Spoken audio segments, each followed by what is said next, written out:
Hello everyone, welcome to our channel adorable mathematics. आज मैं आपको क्लास 10th की 8.1 स्टार्ट करवाने जा रही हूँ, जिसमें मैं आपको क्वेश्चंस करवाऊंगी। इससे पहले मैं आपके लिए 3 वीडियोस बना चुकी हूँ, जिसमें मैंने आपको बेसिक कॉन्सेप्ट करवाए हैं जो भी 8.1 में यूज होंगे।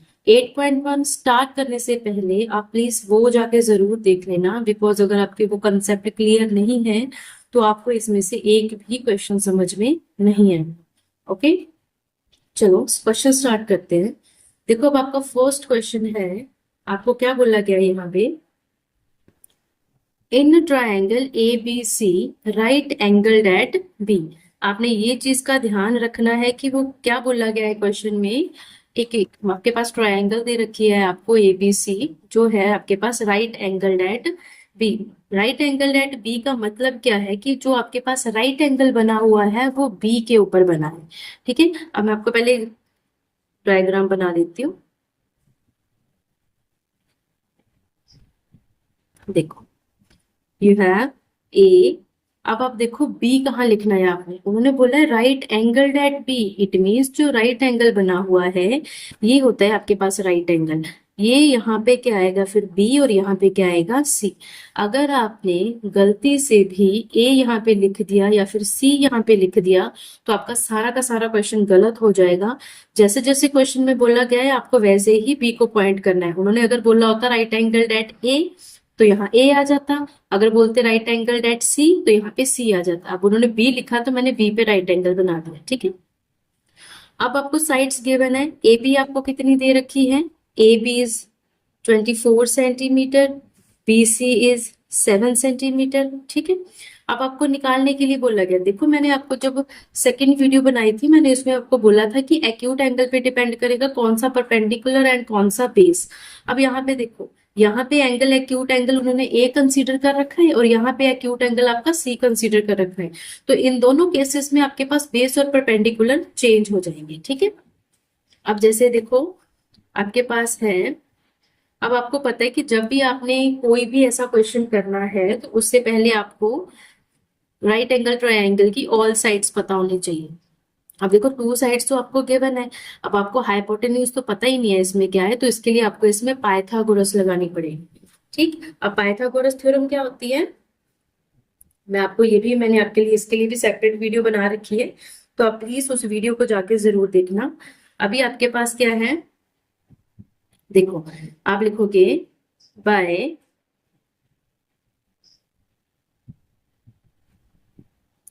Pythagoras theorem. पाइथागोरस थ्योरम हमारे पास बोल दिया hypotenuse square is equals to base square plus perpendicular square. ठीक, अब आपके पास हाइपोटेन्यूज यहाँ पर क्या है? एसी। बेस इस टाइम में आप कुछ भी ले लो, बीसी, प्लस परपेंडिकुलर आपके पास है ए बी स्क्वायर।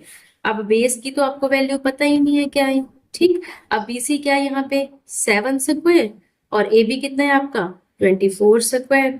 ठीक, अब देखो आपने इसको करने से पहले ध्यान रखना कि आप पाइथागोरस बिल्कुल सही लगाएं, अदरवाइज आप क्वेश्चन गलत कर दोगे। ठीक है, देखो आप करो। यहाँ पे आपके पास आ गया A C square, 7 square is 49 and 24 square is 576। ठीक, अब 576 प्लस ये आपके पास बन जाएगा 625। मतलब जो आपके पास ए सी का स्क्वायर आया वो आपके पास आ गया 625 ए सी। अब ये जो स्क्वायर है दूसरी साइड जाके ये बन जाता है अंडर रूट, और 625 हमारे पास होता है 25 का अंडर रूट। इट मीन्स हमारे पास एसी कितना आ गया? 25 सेंटीमीटर। ठीक है, क्या हुआ? इसमें पहले आपने पाइथागोरस अप्लाई करी है। पाइथागोरस लगाने के बाद वैल्यूज पुट किया आपने। वैल्यूज पुट करने के बाद जस्ट उसके जब आपने वैल्यू निकाली एसी, तो एसी हमारे पास अब कितना आ गया? 25 सेंटीमीटर आ गया। अब आपने निकालनी है ट्रिग्नोमेट्रिक रेशियोज। सबसे पहले उन्होंने हमें क्या निकालने के लिए बोला है? देखो अब ध्यान से समझना।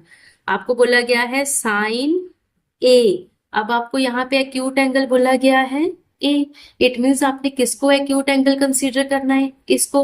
अगर ये एक्यूट एंगल है तो ये बेस है आपका, और इसी बेस के ऊपर आपके पास क्यों ये बेस क्यों है आपके पास, क्योंकि इसी पे 90 डिग्री बना है और इसी पे एक्यूट एंगल बना है, तो ये आपके पास क्या बन गया, बेस। पहले तो ट्रिग्नोमेट्रिक रेशियो क्या होती, क्या है हमारे पास, साइन परपेंडिकुलर अपॉन हाइपोटेन्यूज। क्या होती है, परपेंडिकुलर अपॉन हाइपोटेन्यूज। परपेंडिकुलर अब एक्यूट एंगल के केस में ये आपके पास बेस है, ये है आपके पास परपेंडिकुलर, तो क्या बनेगा, बी सी अपॉन हाइपोटेन्यूज आपके पास है ए सी।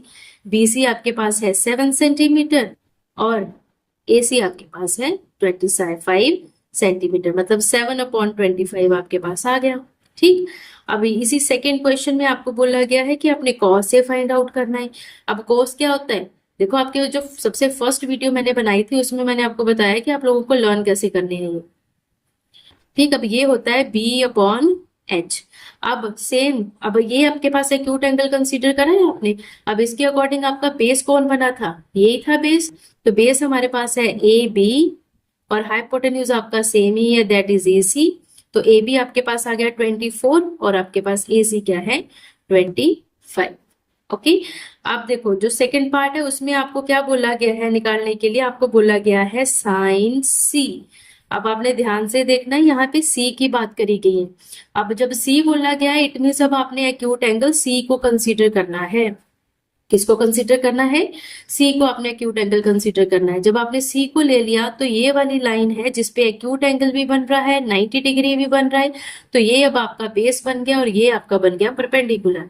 अब इस केस में आपने लिखना है sine C, trigonometric ratio P upon H ही रहेगा, परपेंडिकुलर अपॉन हाइपोटेन्यूज। अब इस केस में परपेंडिकुलर कौन है आपका, ए बी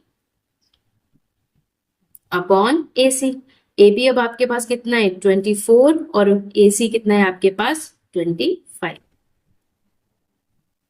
इसी तरह जब आप यहाँ पे निकालोगे कॉस सी, तो कॉस सी क्या होता है आपके पास, बी अपॉन एच होता है ना। तो बी क्या है आपका अब इस केस में, जब सी है, सी आपका एक्यूट एंगल था उस केस में बेस हमारा बना 7, दैट इज बी सी आपका बेस बना और ए सी आपका हाइपोटेन्यूज।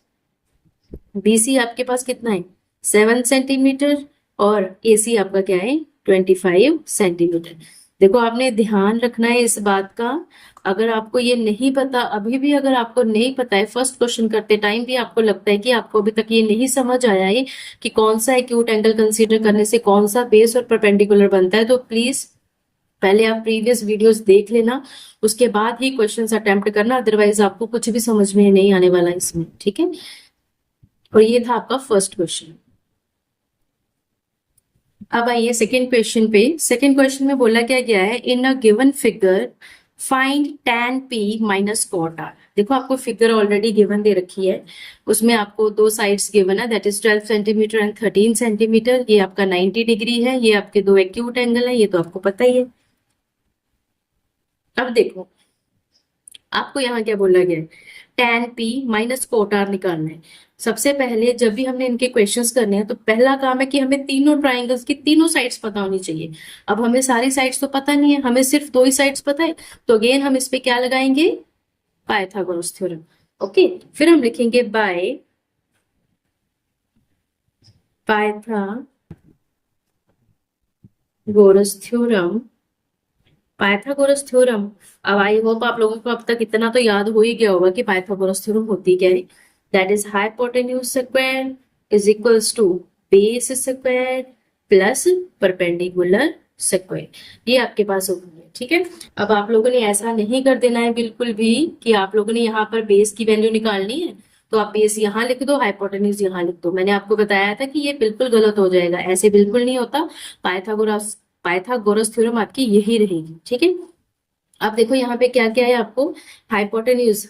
देखो ये हाइपोटेन्यूज कितना दे रखा है आपको, हाइपोटेन्यूज आपका पास है पी आर का स्क्वायर, बेस आपके पास है क्यू आर उसका स्क्वायर प्लस परपेंडिकुलर आपके पास है पी क्यू उसका स्क्वायर। पी आर आपके पास कितना दे रखा है आपको 13 स्क्वायर, क्यू आर आपको पता नहीं है, ये आपको फाइंड आउट करना है। पी क्यू आपको दे रखा है 12, इसका स्क्वायर। देखो 13 का स्क्वायर होता है 169 क्यू आर स्क्वायर, 12 का स्क्वायर होता है 144। आपको क्यू आर की वैल्यू फाइंड आउट करनी है, इसको इधर ही रहने दो। 169, ये 144 इधर प्लस का, इधर आके माइनस का हो गया। जब आप इसको माइनस करोगे तो आपके पास आएगा 25 equals to Q R whole square. इसको मैं ऐसे लिख सकती हूँ, Q R whole square is equals to 25। This implies Q R, ये स्क्वायर दूसरी साइड जाके हो गया अंडर रूट, और अंडर रूट 25 होता है आपके पास 5। देखो अगर किसी को पाइथागोरस लगाने में अभी भी दिक्कत आ रही है तो उसको प्रैक्टिस करनी पड़ेगी क्वेश्चंस की। अगर आपको दिक्कत हो रही है तो आप मुझे बता देना, ताकि मैं आपके लिए इस पे कोई सेपरेट वीडियो बनाऊं जिसमें मैं आपको ज्यादा क्वेश्चन करवा दूंगी, ठीक है। अब देखो यहां तक आपकी थर्ड साइड निकल गई, दैट इज 5 सेंटीमीटर, ठीक है। 5 सेंटीमीटर आ गया। अब आप देखो tan p minus cot r निकालना है। अब आपको tan p की वैल्यू पता होनी चाहिए। पहले तो आपको ट्रिग्नोमेट्रिक रेशियो पता होनी चाहिए ना, एंगल कोई भी है, पहले आपको पता तो हो कि tan होता क्या है, दैट इज tan p होता क्या है हमारे पास,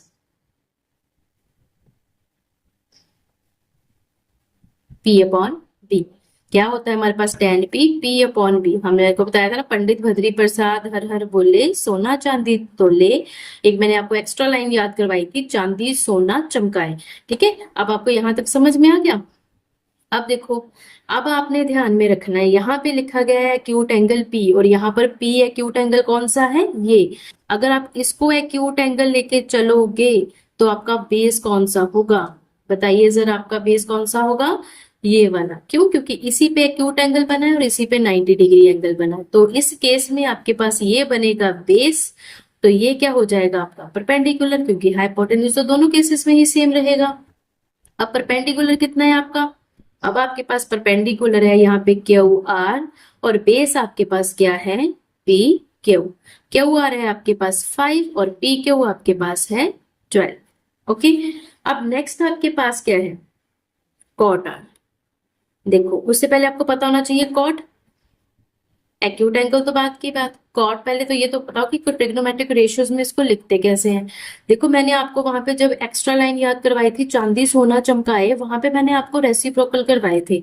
अब आपको पता है tan का रेसिप्रोकल होता है कॉट, tan का रेसिप्रोकल क्या होता है, कॉट। अगर tan आपके पास p अपॉन b है तो कॉट क्या होगा, b अपॉन p। देखो अभी भी अगर आपको समझ में लगता है कि आपको इसका कंसेप्ट क्लियर नहीं है तो पिछले जो मैंने वीडियो बनाई है वो जरूर देख लेना, ठीक है, तभी आपको समझ में आएगा। अब आपके पास है B upon P, base upon perpendicular. अब बेस और परपेंडिकुलर कौन है, ये आपको कौन बताएगा, एक्यूट एंगल बताएगा। अब देखो एक्यूट एंगल कौन है, आर है। अब ये अगर एक्यूट एंगल है तो देखो इस लाइन पे एक्यूट एंगल भी बन रहा है, इसी पे आपका 90 भी बन रहा है, तो ये अब केस में आपका बेस बन गया और ये आपका बन गया परपेंडिकुलर। तो बेस आपके पास इस केस में क्या होगा, क्यू आर, और आपका परपेंडिकुलर क्या होगा, पी क्यू, ठीक है। क्यू आर आपके पास 5 है और पी क्यू आपके पास है 12। ओके, आपको फाइंड आउट करने के लिए क्या बोला गया है, आपको बोला गया है आपने निकालना क्या है इसमें, आपने निकालना है tan p minus cot r। ये चीज निकालनी है। tan p की वैल्यू आपके पास आ गई 5/12, माइनस कोट आर की भी वैल्यू आपके पास आ गई 5/12। अब दोनों सेम है, माइनस करेंगे तो आंसर इज 0।